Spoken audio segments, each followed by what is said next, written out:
Саламу алейкум, урматтуу туугандар. Да бир акылды айтайын да. Эми акыл жетишпесе айтыш керек экенсин да, айтпасаң болбойт экен да. Мен азыр могу Исанова көчөсүндө турам. Исанова көчөсүндө. Анан айтчу нерсем, маякта карасаңар парковка жок да. Бакай банктын жанында турам. Маякта парковка жок, маяктан карасаңар. Машина өтө албайт да, араң өтөт маякта. Парковка жок. Эмнеге парковка жок?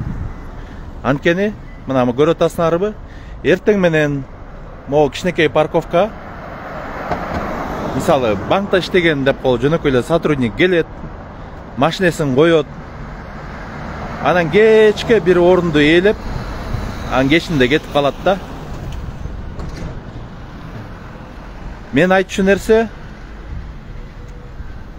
мисалы, Москвада центрде парковкалардын баары почасовой, саатына төлөнөт да. Ошол саат эле 400 рубль турат да. Эгерде могу жерден парковкалардын баарын почасовой кылып койгондо, ошондо адамдар ойломок да, өз машина менен барайынбы же коомдук транспортко, маршрутка түшүлүп барайынбы деп, анан пробка да азаймак да. Анан пробканын бирден бир себеби дагы эртең менен ата-энелер машинеге түшүп алып, балдарын мектепке жеткизет, садикке жеткизет, анан пробка болот да.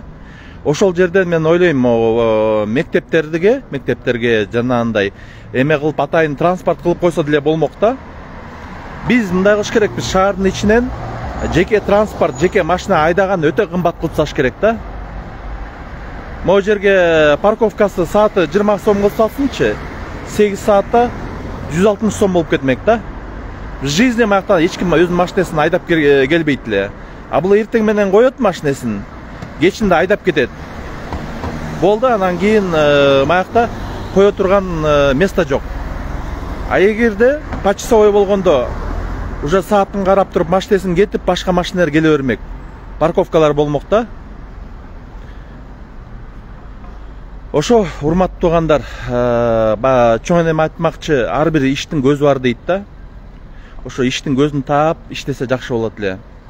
Рахмат барыңарга.